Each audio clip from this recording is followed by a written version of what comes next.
এই আইনটা যদি থেকে থাকে, ভবিষ্যতে অন্য কোনো সরকার এলে এই আইনের দ্বারা বিএনপিকেও নিষিদ্ধ করে দিতে পারে। ফলে এই আইনটি আমার কাছে মনে হয়েছে এটা ড্রাফটিংটা দেখা উচিত ছিল আর কি, বলে আমি যা বিলটার কপিতে যা বুঝেছি আর কি। আওয়ামী লীগ নিষিদ্ধ হতে পারে, কিন্তু জামায়াত ইসলামীও নিষিদ্ধ হতে পারে যদি মনে হয় সন্ত্রাসবাদী কার্যকলাপে যুক্ত কোনোভাবে। ফলে তখন তার জবাবে ভারত সরকারের মুখপাত্র যিনি বলেছেন, আমরা প্রত্যেকটা বিষয়ে নজর রাখছি। আর বাংলাদেশের ভারতের যে নীতি ছিল সেই নীতি থেকে তারা বিচ্যুত হননি, সেটাও তারা পরে পররাষ্ট্র মন্ত্রণালয়ে যারা সাধারণত সাংবাদিকরা কভার করে তাদেরকে জানিয়েও দেওয়া হয়েছে যে ভারত মনে করে এখনো ইনক্লুসিভ রাজনীতি বাংলাদেশে হোক এবং ইনক্লুসিভ পলিটিক্স হোক, যার অর্থ হচ্ছে আওয়ামী লীগের একটা স্পেস দেওয়া উচিত, এবং স্পেস দেওয়াটার ক্ষেত্রে ভারত সরকার চান যে একটা স্পেস দেওয়া হবে, কিন্তু সেটা কিভাবে হবে না হবে সেটা পরবর্তী বিষয়। আসসালামু আলাইকুম দর্শক, আপনার সাথে আমি আতিক রহমান পূর্ণিয়া শুভেচ্ছা জানাচ্ছি আমাদের পূর্ণিয়ার খোঁজ, পূর্ণিয়ার ভিউ ইউটিউব চ্যানেল ফেসবুক পেজের এই লাইভ অনুষ্ঠানে। আমাদের সঙ্গে যুক্ত আছেন, আপনারা দেখতে পাচ্ছেন, দিল্লি প্রেস ক্লাবের সাবেক সভাপতি এবং আমাদের দুই দেশ দুই বাংলারই, দুই দেশেরই, ভারত এবং বাংলাদেশের পরিচিত মুখ, রাজনৈতিক বিশ্লেষক গৌতম লাহিড়ী। দাদা, আপনাকে প্রণাম জানিয়ে শুরু করছি আজকের এই অনুষ্ঠান। নিশ্চয়ই ভালো আছেন। আমি আপনার কাছে এবারের আলোচনায় যে জিনিসটি জানতে চাই সেটা হচ্ছে, আমরা গতকাল দেখেছি আমাদের পররাষ্ট্র মন্ত্রণালয়ের মুখপাত্র তিনি বলেছেন যে শেখ হাসিনা তাকে ফেরত দেওয়ার বিষয়টি বিবেচনাধীন। এই বিষয়টা আদ্যোপান্ত একটু জানতে চাই যে ভারত সরকার নতুন কোন সিদ্ধান্ত নিল কিনা বা এটার ইফেক্ট কি করতে পারে, এই বিস্তারিত আপনার বিশ্লেষণ এবং আপনি আরো যা জানেন আপনার কাছ থেকে সেই তথ্যগুলো আমরা একটু জেনে নিতে চাই। জান গৌতম লাহিড়ী। ধন্যবাদ, শুভ সন্ধ্যা। প্রথম কথা যেটা বলবো যে আমি যতটুকু বুঝেছি কথা বলে, সেটা হচ্ছে তিনি মুখপাত্র যেটা বলেছেন তাতে একটা কথাই হয়তো বলা হয়েছে যে আমরা খতিয়ে বিচার করে দেখছি, পর্যালোচনা করছি এবং আইনি এবং বিচার বিভাগীয় ব্যবস্থা পর্যালোচনা করে দেখা হচ্ছে। খুব যে একটা নতুনত্ব কিছু আছে বলে আমার অন্তত মনে হয় না। গত নভেম্বর মাসে যে কথাটা পররাষ্ট্র মন্ত্রণালয় থেকে বলা হয়েছিল তারই একটা অন্যভাবে বলতে পারেন পুনরুক্তি।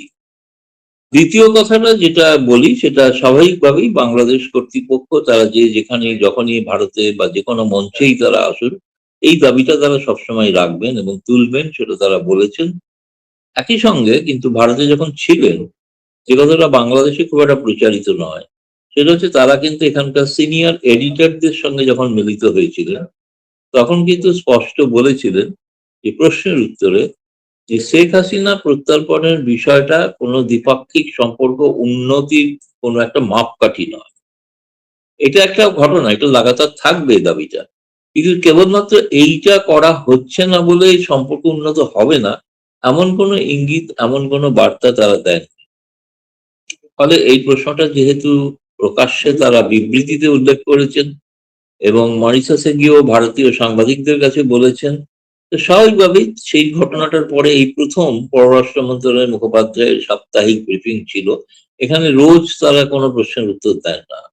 বাংলাদেশের ক্ষেত্রে হয়তো হতে পারে, সুযোগ আছে, আমাদের এখানে সপ্তাহে একদিনই যাবতীয় প্রশ্নের উত্তর দেওয়া হয়। ফলে এই সপ্তাহে যা উত্তর দেওয়ার হয়ে গেছে, আবার আগামী সপ্তাহে সেই সমন্বয়ে সেই প্রশ্নগুলোর উত্তর দেওয়ার সময় তারা কিন্তু এই কথাটা বলেছেন যে এটা কোনোভাবেই কিন্তু তার উপর নির্ভর করছে না। দ্বিতীয়ত আরেকটি বিষয় যেটা আপনারা বাংলাদেশে হয়তো বহুল প্রচারিত নয়, সেটা হচ্ছে যে শেখ হাসিনা নিজে ইতিমধ্যে আন্তর্জাতিক অপরাধ ট্রাইব্যুনালের কাছে একটি চিঠি দিয়ে সেই রায়ের পর্যালোচনা করার কথা বলেছেন। তার তিনি 14 দিন সময়ের কথা বলেছিলেন এবং 14 দিন সময় অতিক্রান্ত হতে চলেছে।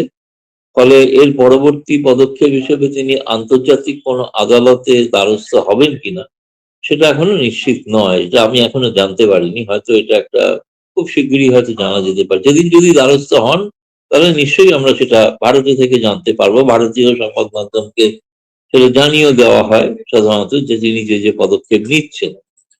তিনি গত জুনের মধ্যে এই পররাষ্ট্র মন্ত্রণালয়ের মন্ত্রী এবং উপদেষ্টা তারা ঘুরে যাওয়ার পরেও তারা একটা কথা বলেছিলেন, যে এটাও বলেছিলেন যে ভারতে থেকে যেন শেখ হাসিনা এমন কোনো বিবৃতি টিবৃতি না দেন। কিন্তু সেরকম কোনো বিবৃতি রাজনৈতিক বিবৃতি নয়, কিন্তু 7ই এপ্রিল এবং 10ই এপ্রিল এবং 17ই এপ্রিল দুদিনই কিন্তু মুজিবনগর প্রতিষ্ঠা উপলক্ষে তিনি আওয়ামী লীগ কর্মীবৃন্দর উদ্দেশ্যে ফেসবুক মারফত ভাষণ দিয়েছেন। এখন ফেসবুক তো ভারতে নিয়ন্ত্রণ করার কিছু নেই, ফলে সেটা ফেসবুকের কর্তৃপক্ষ তারা সিদ্ধান্ত নিতে পারেন বন্ধ করবেন কি করবেন না। ফলে এক কথায় আমি যেটা বলতে পারি, এর অর্থে এই নয় যে খুব অদূর ভবিষ্যতে শেখ হাসিনাকে ভারত বাংলাদেশের হাতে তুলে দিচ্ছে। এটা যারা ধারণা করছেন তাদের ধারণাটা ভুল, আমি এই কথাই বলতে পারি।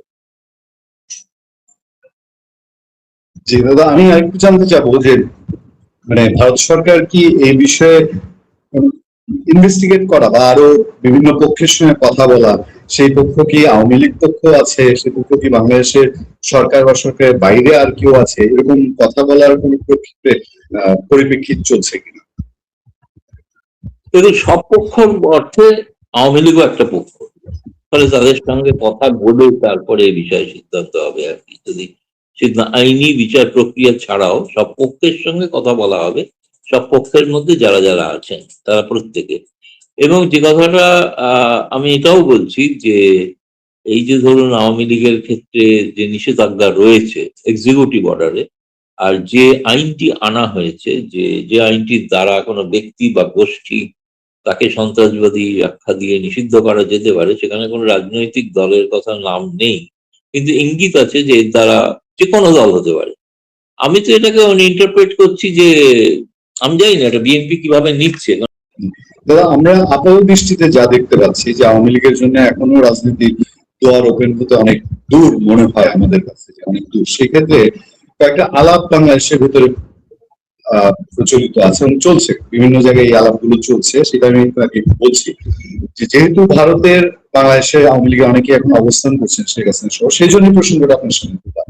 প্রথমত হচ্ছে আমাদের সাবেক স্পিকার শিরিন শারমিন চৌধুরী, উনি আওয়ামী লীগের অনেক নেতাও এখনো জেলে, কিন্তু তিনি খুব দ্রুত তার হঠাৎ করেই আমরা বলি যে তাকে উদয় হয়েছেন উনি। কোথায় ছিলেন, কিভাবে ছিলেন, উনি অনেক আলাপ। তিনি মুক্তি পাওয়ার পরে অনেকের মধ্যে আলোচনা হলো শিরিন শারমিন চৌধুরী দিয়ে আবার একটি আওয়ামী লীগ, অথবা এটাও শোনা যাচ্ছে যে দিল্লি থেকে আওয়ামী লীগ রিফর্মের কোনো কাজ চলছে। এ ধরনের কোনো নিউজ আছে কিংবা সংবাদ আছে কিনা? না, এটা সম্পূর্ণ মানে আমি অস্বীকার করতে পারছি না, আমারও কানে এসেছিল যে একটা ভাবনা চিন্তা আওয়ামী লীগ নেতৃবৃন্দের মধ্যেও আছে, নেই যে তা নয়। সেটা হচ্ছে যে কিভাবে নতুন আওয়ামী লীগ, ধরুন 17ই এপ্রিল যে মুজিবনগরে যে সরকার শপথ নিয়েছিল, তখন তো শেখ মুজিবুর রহমান জেলে ছিলেন, তিনি তো ছিলেন না, দেশে ছিলেন না। তার অবর্তমানে একজন অস্থায়ী রাষ্ট্রপতি হয়েছিল, এটি অস্থায়ী প্রধানমন্ত্রী হয়েছিল, এটা ক্যাবিনেট তৈরি হয়েছিল শেখ মুজিবুর রহমান। এখন প্রশ্নটা হচ্ছে যে তিনি ছিলেন না, যেহেতু জেলে ছিলেন, তিনি একজন অস্থায়ী রাষ্ট্রপতি। এখন একটা ভাবনা চিন্তা থাকছে, এরকম প্রস্তাব যে যায়নি এরকম কিছু না, এরকম প্রস্তাব নিয়ে ভাবনা চিন্তা হচ্ছিল না, যে তাও নয় যে একটা অস্থায়ী কোনো কমিটি তৈরি করে কাজ করতে দেওয়া করার কথা। কিন্তু যে জিনিসটা যেটা স্পষ্ট বলা হচ্ছে না, একটা কথা বলেছেন পররাষ্ট্রমন্ত্রী এবং পররাষ্ট্র উপদেষ্টা এখানকে, যে শেখ হাসিনাকে কখনোই গ্রহণ করা যাবে না, কিন্তু তার পরিবর্তে যদি অন্য কেউ দায়িত্ব নেন তখন আওয়ামী লীগকে বিচার করা যেতে পারে। এক। দুই হচ্ছে তারা বলেছে যে নিষেধাজ্ঞা প্রত্যাহার করতে যদি তারা আবেদন করেন আদালতে, আবেদনকারীও হতে হবে শেখ হাসিনা ছাড়া অন্য কাউকে, এবং অন্য কেউ করলে তখন তারা বিবেচনা করে দেখতে পারে। এখন সেই বিষয়টা সিদ্ধান্ত শেখ হাসিনা নেবেন, তাই না? ইতিমধ্যে শেখ হাসিনা নিজে আন্তর্জাতিক ট্রাইব্যুনালের কাছে তিনি তার আপিল করেছেন, হয়তো আন্তর্জাতিক ক্ষেত্রে করতে পারেন।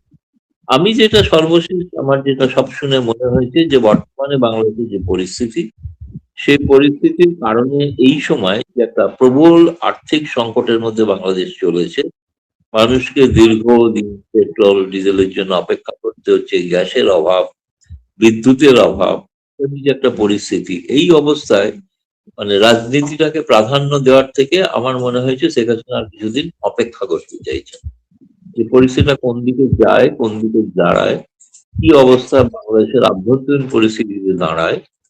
আপনি যেগুলো শুনছেন, আমরা বাইরে থেকে তো এটাও শুনছি যে বাংলাদেশে কি জানি না আবার একটা কোনো অঘটন ঘটবে কিনা এই আর্থিক সংকটকে কেন্দ্র, সেটাও কিন্তু আমাদের ভারতের বেশ কিছু গোয়েন্দাদের কাছে একটা সতর্ক বার্তা আছে।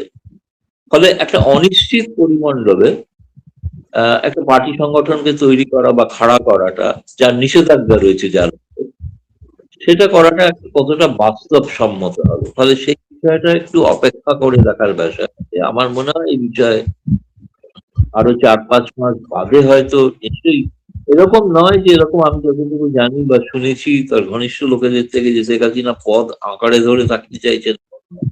কিন্তু শেখ হাসিনা যখনই কোনো কর্মী সভায় ভাষণ দিচ্ছেন, তাতে আমি অন্তত এমন একজনও কর্মী পাইনি যে বলছে শেখ হাসিনার বিকল্প কেউ নেতা হবে। তিনি এখনো তার দলের কাছে গ্রহণযোগ্য, এখনো আমার মনে হয় তৃণমূল স্তরের মানুষের কাছে গ্রহণযোগ্য। ফলে এই অবস্থায় তিনি যদি দেশের স্বার্থে বা দলের স্বার্থে কোনো সিদ্ধান্ত নেয়, সিদ্ধান্ত নেওয়ার সময়ের জন্য আমার মনে হয় আরো বেশি দিন অপেক্ষা করতে হবে। দাদা, আমি সবশেষ যে প্রসঙ্গটা জানতে চাই আপনার কাছে আজকের এই সংক্ষিপ্ত অনুষ্ঠানে, সেটা হলো আমাদের পররাষ্ট্রমন্ত্রী খলিলুর রহমানের ট্যুর। সেই ট্যুরে এটা নিশ্চিতভাবে এটা একটা পজিটিভ কিছু আছে।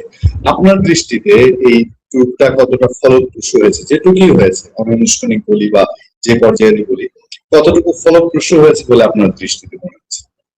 দেখুন, এটার মধ্যে, ওই ভিজিটটার মধ্যে মানে অনেক বেশি, মানে দৃষ্টিভঙ্গির ফারাকটা খুব স্পষ্ট ছিল। এটা ছিল না যে তা না। বা যখন আপনার পররাষ্ট্রমন্ত্রী যখন ভারত সফর করছেন, তখন তারা বলছেন এটা হচ্ছে শুভেচ্ছা সফর এবং স্টপ ওভার। তিনি স্থগিত, ওখানে ভারতে থেকে অন্যত্র যাবেন, তাই ভারতে থাকতে হচ্ছে। এই সুযোগে তিনি মিলিত হচ্ছেন, কিন্তু ভারত সরকার কিন্তু সেরকম বলেনি। ভারত সরকার বলেছেন এটা সরকারি সফর। মানে ভারত সরকার থেকে সম্পূর্ণ সব যা প্রোটোকল দেওয়া, যে অনুযায়ী পররাষ্ট্রমন্ত্রী ভিজিট করলে যা যা হয়ে থাকে, তাই তাই গুলো প্রায় সবগুলোই হয়েছে, হয়নি তা না। কারণ বাংলাদেশের আগ্রহ ছিল অনেকগুলো, মূলত এই মুহূর্তে দুটি বিষয়ের প্রধান আগ্রহ ছিল, তিনটি বিষয় বলছি, দুটি বাংলা ভেঙে বলা যায়। একটা হচ্ছে তারা চাইছেন বাংলাদেশের মানুষ যে প্রবল, যারা বিশেষ করে ভারতে চিকিৎসার জন্য যেতেন, এই মেডিকেল ভিসাটা খুব সংকুচিত হয়ে গিয়েছে। সেই মেডিকেল ভিসাটা এবং বাণিজ্য সম্পর্কটা বাড়ানো দরকার। বাণিজ্য না হলে কিন্তু সেখানে কোনো রাজস্ব আসবে না, কর্মসংস্থান হবে না, বাণিজ্যটা বন্ধ হয়ে যাচ্ছে ভারত বাংলাদেশ। এটাকে কিভাবে চালু করা যায়? ফলে এই দুটো বিষয় তার সঙ্গে ছিল, যেটা সেটা হচ্ছে বাংলাদেশের এই মুহূর্তে যে বিদ্যুৎ এবং জ্বালানি সংকট। তারা তো চেয়েছেন, প্রকাশ্যেই বলেছেন, তারা জ্বালানি মন্ত্রীর সঙ্গে দেখা করেছেন, কিন্তু কোনো কারণে বাণিজ্য মন্ত্রীর সঙ্গে তাদের সাক্ষাৎকার হয়নি, হতে পারেনি। কিন্তু তারা যে এগুলো চেয়েছিলেন, তাদের প্রয়োজনীয়তাটা অনেক বেশি ছিল, এবং প্রয়োজনীয়তা ছিল বলে তারা ভারতে এসেছেন। পাছে বাংলাদেশে কোনো ভিন্ন বার্তা যায়, মনে হয় যে ভারতের কাছে আবার আত্মসমর্পণ করছে, সেই জন্য তারা একটা শুভেচ্ছা সফর বলে এটাকে ডিসক্রাইব করেছেন। আমরা কিন্তু সরকারি, ভারত কিন্তু সরকারি সফর বলেছে। এবং সেই সফরে আপনি যদি বলেন, আমি বলবো যে সবটা নীতিগত কেমন নয়, কারণ যে যোগাযোগটা করার কথা, তাদের যে আগ্রহটা, একটা কথা কিন্তু ভারতের পররাষ্ট্রমন্ত্রীর বিবৃতিতে বলা আছে স্পষ্ট, যে ভারত আগ্রহী ওপর এগিয়ে নিয়ে যাওয়ার জন্য, কিন্তু সেটা বিভিন্ন ব্যবস্থাপনার মাধ্যমে সেগুলো হোক। মানে কেউ দেখা করলেন পরে কালকে একটা সিদ্ধান্ত হয়ে গেল কিছু একটা, সেরকম হচ্ছে না। এই দুদেশের মধ্যে 72 না 73টা যৌথ ব্যবস্থাপনা আছে, মেকানিজম আছে, জয়েন্ট ওয়ার্কিং গ্রুপ, সেগুলোর একটা একটা করে বৈঠক শুরু হোক। সেই বৈঠক হয়তো খুব শীঘ্র কোন একটা, হয়তো যৌথ নদী কমিশনের বৈঠক আছে, সেগুলো শুরু হতে পারে, যৌথ সীমান্তরক্ষী বাহিনীর বৈঠক হয়তো শুরু হতে পারে। ভিসা ব্যবস্থার ক্ষেত্রে আমি বলছি, পর্যটন ভিসা এখনো দেওয়ার ব্যাপারে কোনো সিদ্ধান্ত হয়নি বা হচ্ছেও না আপাতত। কিন্তু মেডিকেল ভিসাটা যাতে বাড়তে পারে, বিজনেস ভিসা যাতে হয়, সেটা আমার মনে হয় এই পশ্চিমবঙ্গ আসামে যে নির্বাচন প্রক্রিয়া চলছে, নির্বাচন প্রক্রিয়া চলে, তখন হয়তো সেটা হলেও এইটুকু হয়তো হবে, শুরু হতে পারে। তবে এর জন্য আমাদের মনে হচ্ছে, আমি বলবো না যে সবটা নেগেটিভ, একটা যোগসূত্র স্থাপিত হলো নতুন সরকারের সঙ্গে। নির্বাচিত, ভারত বলেছিল নির্বাচিত সরকার হয়ে যেই ক্ষমতা আসুক তার সঙ্গে সম্পর্ক রাখা হবে, সেটা সব লক্ষণ আপনারা স্পষ্ট দেখতে পেয়েছেন। সেই তারেক রহমানের শপথ গ্রহণ অনুষ্ঠানে ভারতের স্পিকার প্রোটোকল অনুসারে যেন নাম্বার 3 তিনি গিয়েছিলেন, তিনি প্রধানমন্ত্রী, তিনি গিয়েছিলেন। তো ভারতের তরফ থেকে আগ্রহটা দেখানো হয়েছে যে আমরা সম্পর্ক রাখতে আগ্রহী। সেক্ষেত্রে পুরনো অতীত যেগুলো কালো টুপি বলবো, সেগুলোকে উপেক্ষা করেই আমরা চাই নতুন ভাবে নতুন সম্পর্ক। বোধহয় একটা কমেন্ট শূন্য থেকে শুরু করা। শূন্যটা এই কারণেই শূন্য থেকে শুরু করা যে ইউনুসের আমলে তো সমস্যাটা ভেঙে চুরমার হয়ে গিয়েছিল, তাহলে সেটাকে আবার কি করে নতুন করে শুরু করা যায় সেই বিষয়ে একটা এই নীতিগত ঐক্যমত হয়েছে যে আপাতত দুদেশের দ্বিপাক্ষিক পর্যায়ের বৈঠকগুলো পর্যায়ক্রমে শুরু হতে পারে। এটা যদি বলেন, এটা আমি বলবো একটা ইতিবাচক দিক।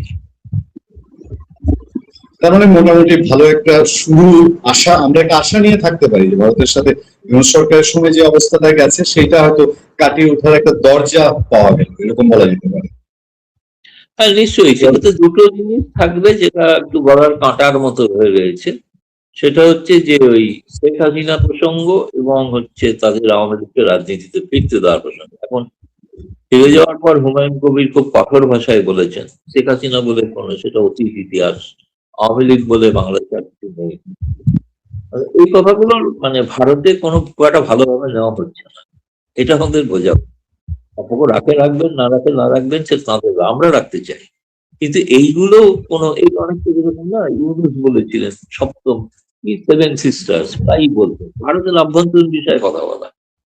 শেখ হাসিনা আজকে একটা দিন ভারত মনে করে, যত যাই বলুন যে কোনো ভারত সরকারও যদি মনে করুন বাংলাদেশের সৃষ্টিটা আওয়ামী লীগের কারণে, আর আওয়ামী লীগের সৃষ্টি হওয়ার কারণে ক্যান্টনমেন্ট থেকে বিএনপি পার্টির জব, তো দুটোর মধ্যে ফারাক আছে।